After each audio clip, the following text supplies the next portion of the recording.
Hello.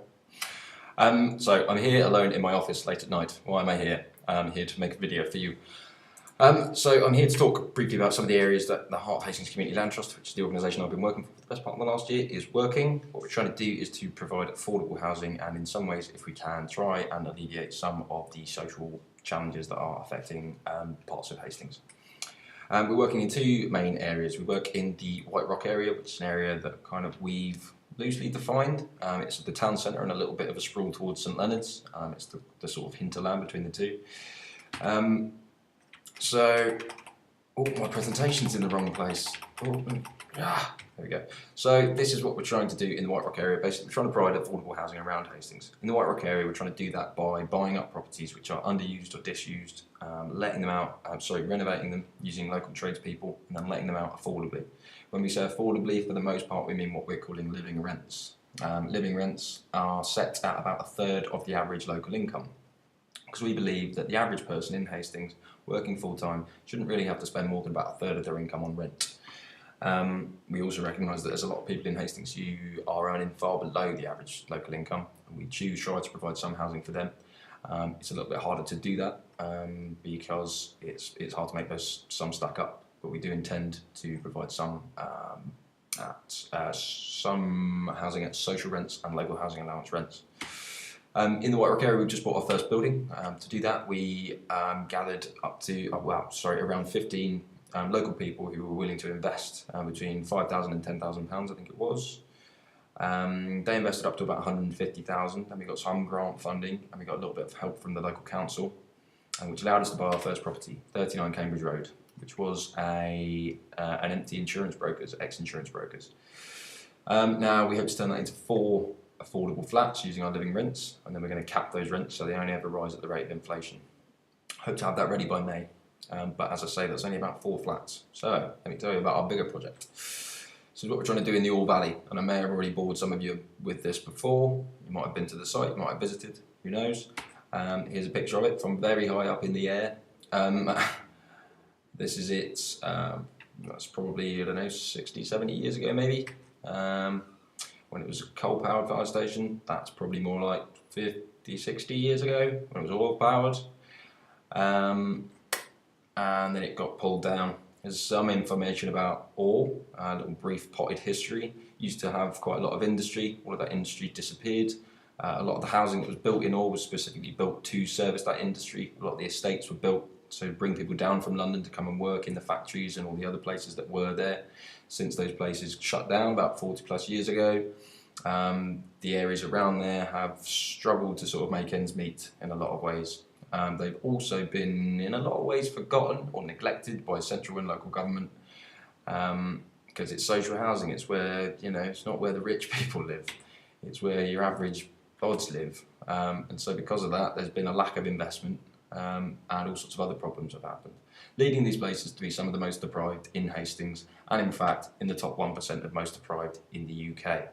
Now, as I say, some people don't like us using the word deprivation about the area, and I can completely understand it's got negative connotations. But as I say, to my mind, I think deprivation is more of a reflection on national and local government's failings to an area rather than it is a reflection on that community. So as you can see, Baird Ward there is 89th out of 32, nearly 33,000 neighbourhoods in the UK. Trestle is 227th, most deprived, and that measures all sorts of things like child poverty, elderly people in poverty, access to education, access to healthcare, general health, income, various other things are factored in there. So what we're hoping is that by regenerating this piece of land and trying to create some sort of links between the land and the people, we can hopefully try to ameliorate some of those effects. So this is what we're trying to do. We're trying to build 75 plus affordable homes in the area, and when we say affordable in this instance, we've got a fair old mix here. So we've got a number of these houses are going to go out at social rents. That's for people with very little income who need help with living costs. Very little to no income. Local housing allowance rents, that's for people with slightly more income but who still need assistance with living costs. And our living rents, which is basically, as I said, based on about a third of the average local income. And again, we're going to cap the rents. There will be some leasehold sales of these properties, but there will be covenants in those leasehold sales saying that if you do try and resell them in future, you can only ever sell them for affordable rates. That way we hope to be able to control all of the housing in this development so that it remains genuinely affordable forever. That is our plan. There are various other aspects of this. It's a very involved process, but I'm not going to keep you too long because it gets really boring looking at someone talking and staring at a screen. So here's some pretty pictures. This is a rough idea of what we want the site to look like. This plan has changed since, not massively, but there has been some modifications. Here's a top-down view. There's loads of these ponds have gone, for example. These ponds aren't actually real. But yeah, as you can see, these are beautiful houses. The roofs of all of these houses are actually solar panels. In theory, these houses generate twice as much electricity as they use, so they're extremely modern, forward-thinking, low bills, and tiny carbon footprint. So we're hoping to build some really good quality, really green, really nice houses for people. Look at these ones. These fit in amongst the trees because they are on stilts. So we're hoping to build these on the big steep incline at the back, which means that we won't have to do too much major land moving, but also it means we can keep all the trees there and we can just plop these houses in amongst them so people can live in amongst the trees in their little mountain pods. How great is that? And at the same time, we're hoping to try and use a process called Organisation Workshop to create about 100 plus jobs for people with barriers to conventional employment.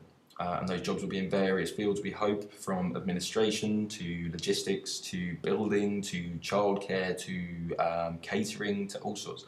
Basically, we need to have about 100 people come into the site who will then transform this site from start to finish. They'll do the building, they'll look after each other's kids, they'll do all of these wonderful things. And there's a lot of jobs to be created when you're trying to create 75 new homes. So we don't want to bring in an outside contractor and employ all of their employees. We want to try and find people who really need these jobs to come and deliver the housing. And they'll be given all the support that we can give them in partnership with the local college campus. There's a college campus right next door which specialises in construction. So we'll be bringing them in to try and skill people up, give them the opportunity to learn new skills and to create jobs for themselves. I can go into more detail about this, and I might well do in another video soon. For now, I'm gonna let you go, but not until I've told you what you've got to do and do your homework. What you've got to do is write a letter or an email or anything to your local councillor and just ask them to try and support us as much as possible. We're asking them to make a decision on giving us this piece of land, and we're asking them to make that decision on the 5th of March, because if they don't make it then, there'll be a local election, which means they won't be able to make the decision until June or July. Which would be massively detrimental to our timelines. We don't want to have to do this organisation workshop in the rain, largely because it's taken 100 people to try and build a building. We don't want to do that in the horrible weather of winter. We'd rather do it in the summer. And there's loads of work we need to do beforehand, and it's really difficult for us to do that work until we fully own this land. So please write them a letter, be polite. Of course, they're all lovely people, they're all local people trying to do good things for their town. So just ask them to help us to do something very good for our town. Okay, thank you very much.